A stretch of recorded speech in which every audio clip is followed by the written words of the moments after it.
Bonsoir à toutes et à tous, bienvenue sur Monaco Info. Voici le sommaire de ce lundi 27 mars.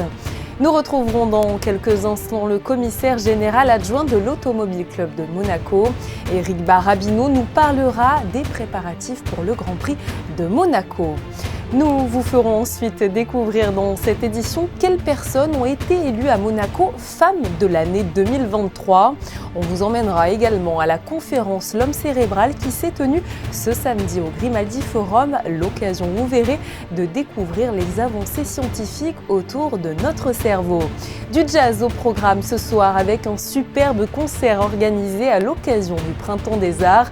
Et pour finir, vous découvrirez l'opération Océano pour tous avec notamment des élèves de 6e et le chef monégasque Marcel Ravin. Mais pour débuter cette édition, je vous propose de découvrir les belles images du Bal de la Rose qui s'est tenu ce samedi 25 mars. Imaginé par Christian Louboutin, cette 67e édition s'est déroulée au Sporting Monte-Carlo. Une soirée qui a encore une fois, c'est vrai, tenu toutes ses promesses avec des festivités très colorées cette année sur le thème de Bollywood. Le prince Albert II et son Altesse royale, la princesse de Hanovre et ses enfants ont d'ailleurs ravi tous les convives par leur présence. En effet, il est impossible pour la famille princière de manquer ce gala de charité d'exception créé en 1954 par la princesse Grace. Je vous l'annonçais en titre focus dans ce journal sur les préparatifs du Grand Prix de Monaco, notamment sur la durée des travaux et sur les innovations pour cette année 2023 avec Éric Barabino. Bonsoir. Bonsoir Julia. Alors la principauté a déjà commencé, c'est vrai, sa grande métamorphose avec le Grand Prix qui arrive à grands pas. Où en sont justement les installations ? Eh bien on avance, on a commencé le 6 mars. Les tribunes montent un peu partout, nous sommes sur la direction course qui est quasiment terminée. On est dans les timings. Combien de personnes sont mobilisées au total durant ces préparatifs ? Une bonne cinquantaine minimum. Il y a 1100 tonnes de tribunes à monter. Direction course, c'est 350 tonnes, c'est un très très gros mécano. Et bien rodé heureusement, donc ça avance. Et combien y a-t-il de tribunes et autres modules à mettre en place ? Une soixantaine pour la direction course je pense. Les stands, il y a 22 stands qui doivent être composés d'au moins d'une douzaine d'éléments. Beaucoup de convois exceptionnels. En termes de préparation, c'est titanesque, que ce soit les commandes pour toute la ferraille, enfin voilà tout ce qui se met en place. Comment on arrive à tout anticiper lorsqu'on prépare un tel événement ? Je pense qu'on commence à le préparer la veille du Grand Prix de l'année pour l'année prochaine, hein, c'est toute l'année. Je dirais même paradoxalement, les gens voient le Grand Prix pendant un week-end et c'est entre guillemets la période la plus calme en termes de préparation parce que tout le travail est fait en amont. On travaille sur toutes les épreuves toute l'année, tous les jours. Et quand s'achèveront les travaux justement ? On va essayer de terminer, d'être complètement prêt quelques jours avant pour avoir un peu on a une petite marge de sécurité, disons, mais théoriquement une petite semaine avant le début des épreuves, tout est prêt. Monsieur Barabino, une question aussi sur la réfection des enrobés. Où est-ce que ça en est ? En général, chaque année, on refait 30% des enrobés. Cette année, c'est un peu plus, c'est 50% parce qu'il y a eu notamment des travaux dans le tunnel du Grand Prix. Donc ça, il va falloir le refaire. On va refaire toute la ligne de départ et toute la partie qui se trouve entre la piscine et la rascasse. Et chaque année, c'est vrai, pour chaque année, il y a son lot d'innovation. Qu'est-ce qui est prévu comme nouveauté peut-être pour cette édition 2023, s'il y en a évidemment ? On va réaménager l'écran. L'écran qu'il y avait dans l'avenue d'Ostende va changer de configuration avec des écrans haute définition qui vont être placés différemment. Ça, c'est un peu la surprise. Tous les autres écrans du circuit aussi vont être en haute résolution. À part ça, il n'y a cette année pas de grande nouveauté par rapport au public et au tracé du circuit. Non. Monsieur Barabino, un rappel sur les modalités qui entourent ces 2 week-ends de Grand Prix, les dates ou encore les places encore peut-être disponibles ? Alors pour la Formule E, il y en a. Le dimanche de Formule 1, je pense plus qu'il en reste parce qu'il y a une très très grosse demande et il en reste probablement pour le samedi. Merci beaucoup à vous Éric Barabino et bon courage pour les dernières semaines de préparatifs. Merci, au revoir. Et je vous rappelle que le Grand Prix de Monaco se tiendra du jeudi 25 au dimanche 28 mai prochain. Nous continuons à vous parler de sport avec la série de 10 victoires consécutives de la Roca Team qui a pris fin dimanche dans la salle de Limoges. Les Rouges et Blancs se sont en effet inclinés sur le score de 83-76. Malgré ce résultat, l'AS Monaco Basket est toujours solide leader du classement avec 3 succès d'avance sur son dauphin Boulogne-Levallois. Il va vite en tout cas falloir rebondir pour les hommes de Sacha Obradovic puisque 2 déplacements en Euroleague les attendent cette semaine. Le premier ce mercredi à 18h face à Kaunas, le deuxième face au Bayern ce vendredi 31 mars à 19h. Les 2 rencontres seront à suivre en direct sur Monaco Info, profitez-en. Ce samedi 25 mars se déroulaient les 2 demi-finales du top 12 masculin. À cette occasion, la principauté se mesurait à Noisy-le-Grand. Et c'est Noisy-le-Grand malheureusement qui l'a emporté face à l'Étoile de Monaco 38-34. Et Valoris s'est imposé face à Antibes lors de la 2e demi-finale. Noisy-le-Grand et Valoris se confronteront donc pour le titre le dimanche 30 avril prochain au Zénith de Rouen pour une finale inédite.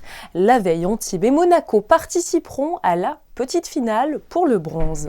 Retour à présent sur la soirée de remise des prix Monte-Carlo Femme de l'année 2023 en présence du prince Albert II et de la princesse Charlène. 3 femmes ont été récompensées soit pour leurs actions à l'international, soit pour leurs initiatives en principauté. Sandrine Nègre et Hugo Comassa étaient sur place à l'hôtel Hermitage. Reportage. Elles partagent plusieurs points communs. Elles sont engagées dans le développement numérique et technologique, le thème de cette édition 2023. Elles se sont tout particulièrement illustrées dans ce domaine.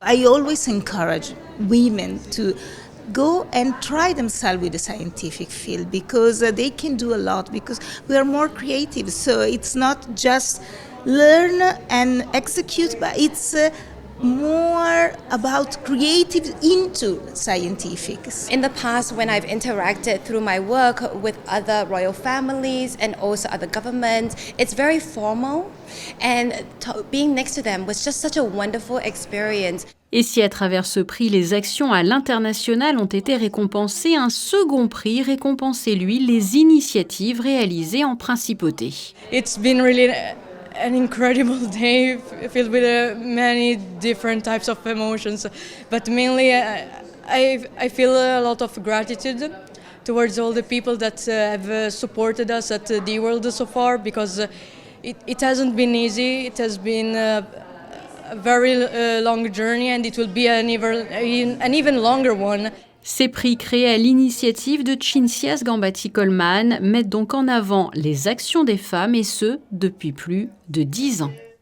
Un mot de science dans ce journal afin de mieux comprendre le cerveau humain, mais surtout afin de déterminer comment les neurotechnologies pourraient nous permettre de décrypter le fonctionnement de cet organe complexe.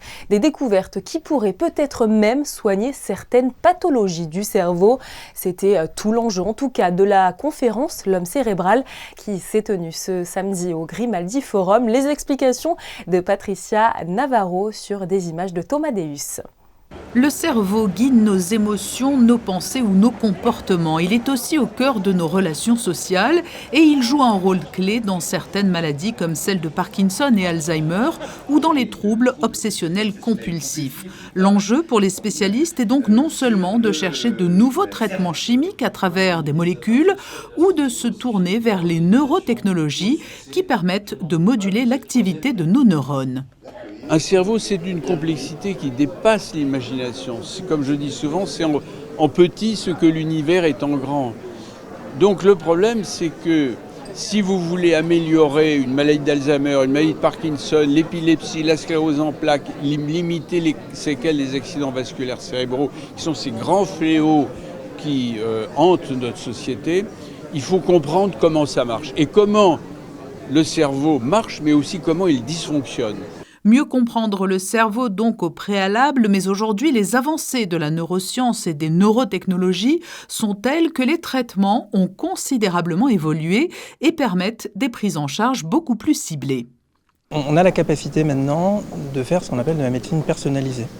En faisant la médecine personnalisée, notamment avec l'IRM fonctionnel individuel, Il y a 10 ans en arrière, l'IRM fonctionnel, on savait que dans les dépressions, globalement, il y avait des zones qui fonctionnaient moins bien. Maintenant, à l'échelon individuel, on peut prendre l'imagerie d'un patient déprimé et de regarder quelle est la zone chez lui qui est perturbée. Ça, c'est vrai dans la dépression, c'est vrai aussi dans le TOC. Et on commence à pouvoir le faire, notamment au CHPG, puisque le matériel est là. Il va falloir maintenant qu'on apprenne à utiliser ce type de matériel pour pouvoir envoyer justement de la stimulation magnétique spécifiquement pour ce patient sur cette zone du cerveau. Et le champ des possibles en la matière semble encore très étendu. Le cerveau, véritable chef d'orchestre pour tous les membres et organes du corps, est encore loin d'avoir révélé tous ses secrets. Les œuvres de Laure Hatchuel-Baker sont à retrouver au Yacht Club de Monaco. Ces tableaux en 3D représentent toute la diversité marine. Le monde animal et végétal a d'ailleurs toujours été, c'est vrai, une merveilleuse source d'inspiration pour l'artiste. Le tableau Georgia's Ocean Forest est, lui, un hommage aux coraux poumons des océans. Les bénéfices de la vente de cette œuvre seront d'ailleurs intégralement reversés à la Fondation Prince Albert II, dont l'artiste partage l'engagement en faveur de la biodiversité et des espèces protégées. La MAD organise ce jeudi 30 mars à 19h à la maison diocésaine la projection en avant-première de L'école de vie, l'école de la métamorphose. Ce documentaire témoigne des actions et missions réalisées par l'ACAI avec le soutien de la MAD pour aider les jeunes filles de la banlieue de Manille. La projection sera suivie du témoignage de sœur Sophie de Jésus, fondatrice de l'association ACAI et qui œuvre depuis plus de 15 ans à Manille. Les spectateurs présents pourront aussi échanger avec elle et autour du documentaire. Le Printemps des Arts de Monte-Carlo aime aussi le jazz. Pour preuve, ce concert donné hier à la salle Garnier avec Riccardo Delfra Quintet et l'Orchestre des Pays de Savoie. Le tout sous la direction de Léo Fargue. Reportage signé José Sacré et Thomas Deus.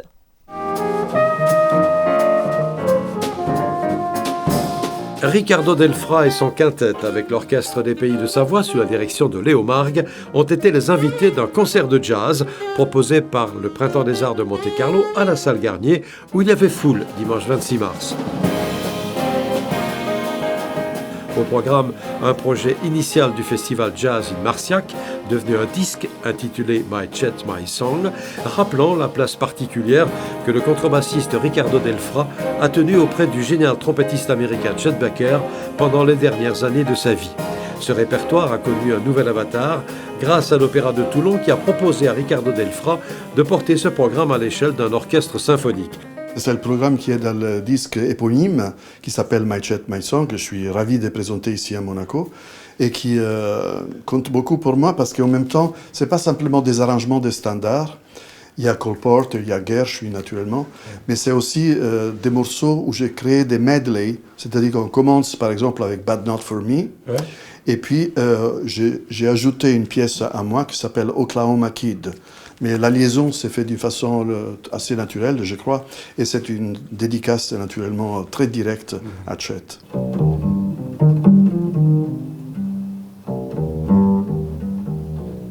Donc Chet, ça a compté beaucoup musicalement, artistiquement, parce que c'est quand même un grand artiste, un grand mélodiste, malgré sa vie qui n'était pas toujours heureuse, comme vous savez. Mais par contre, c'est un artiste exceptionnel qui m'a appris énormément sur ce qui est la mélodie, l'espace, les silences. Et puis, il a changé ma vie parce qu'aujourd'hui, je suis français et je suis ici.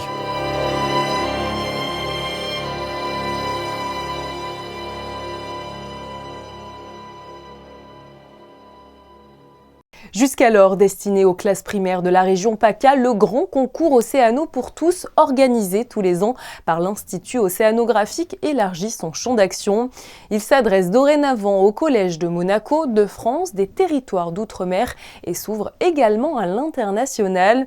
Dans ce cadre, des élèves de 6e ont pu découvrir la pêche durable grâce au chef Marcel Ravin et au pêcheur Eric Rinaldi. Un reportage de Vanessa Dessy, Kevin Garcia et Clélia Renaud. Tout au long de l'année scolaire, les équipes de l'Institut océanographique accompagnent les élèves ainsi que les professeurs dans la découverte du monde marin. Une opération visant à éveiller la conscience écologique des jeunes générations autour d'un projet collectif, créatif et engagé. Alors, Océano pour tous, c'est un concours pédagogique lancé par le musée océanographique de Monaco et à destination des collèges de Monaco, de France et de la francophonie aussi. Et l'objectif, c'est de permettre à des collégiens de réaliser un projet en faveur de la protection de l'océan, du développement durable et de les accompagner justement dans la réalisation de ce projet. 121 élèves d'FANB ont proposé le projet d'évaluer l'impact de la pollution sur l'environnement. Les élèves ont construit et ont mis à l'eau une bouteille géante de plus d'1 mètre. La dérive de ce déchet a été suivie à l'aide de capteurs GPS et par drone. Les élèves ont ensuite étudié les données enregistrées.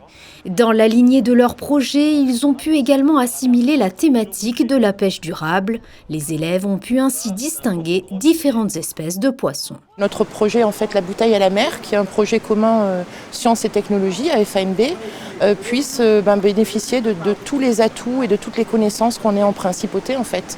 Et nos élèves, ils se rendent compte que de la cuisine à la pêche, tous les métiers qui ont un lien avec la Méditerranée, toutes les personnes qui peuvent nous amener un plus dans ce projet, c'est quelque chose qu'ils apprécient beaucoup.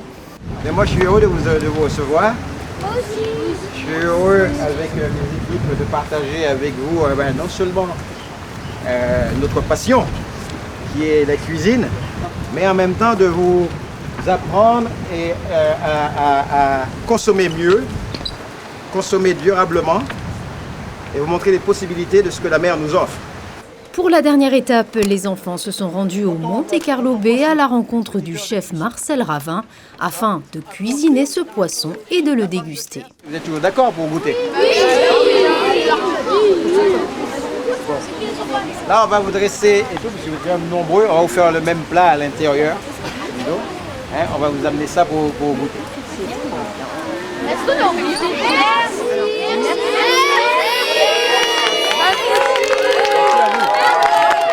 On a appris qu'il faut rien gaspiller et que tout peut être utile dans le produit. Oui. Comme quand on a fait la bouillie, il y avait la tête des animaux.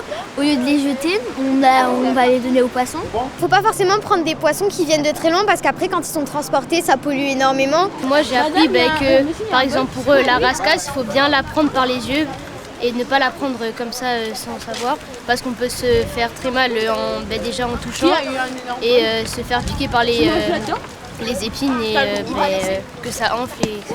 On a eu de la chance en plus, c'est pas dans tous les collèges qu'on fait ça. Ouais.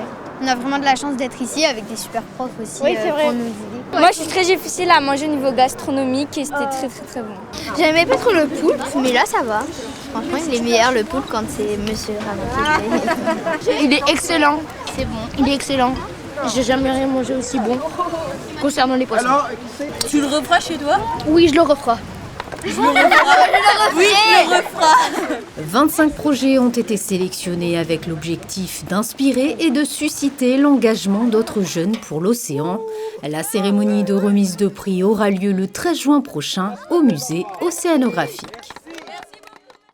On reste dans le domaine de la nature avec le Festival des Jardins organisé par le département des Alpes-Maritimes. À cette occasion, 2 créations ont été installées dans les jardins du Casino. Et si elles n'ont pas remporté le concours, elles méritent tout de même le coup d'œil, comme vous allez pouvoir le découvrir dans ce reportage de Patricia Navarro et Thomas Deus.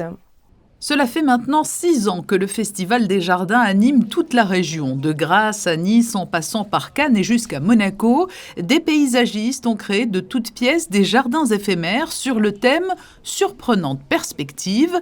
La première création est née de l'imagination d'une équipe varoise. Elle a été baptisée « La Jetée ». comme une invitation à une balade en bord de mer. Ce qu'on a voulu mettre en évidence, très vite on est arrivé vers en fait la mer, car c'est un paysage qui nous parle, nous en tant que Varois justement, on aime ce paysage côtier. La perspective pour nous avec justement la jetée, les embruns, c'est quelque chose qui collait assez au thème et on a voulu aussi surprendre un petit peu puisque on attire l'œil par une perspective qui est principale, mais au final, pour le thème surprenant de perspective, on se rend assez vite compte dans la déambulation du jardin qu'on va retrouver d'autres points de vue qui vont être ponctués dans notre promenade et attirer l'œil. La deuxième création a été baptisée quant à elle Le Feu, jardin surprenant. Assez sombre, elle fait écho aux incendies dévastateurs auxquels la région doit faire face en été.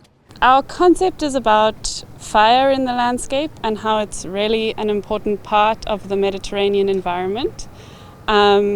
We wanted to show that our normal perspective on fire, that is of a dangerous force that just destroys, is not actually correct, and it can be a very special regenerating force as well.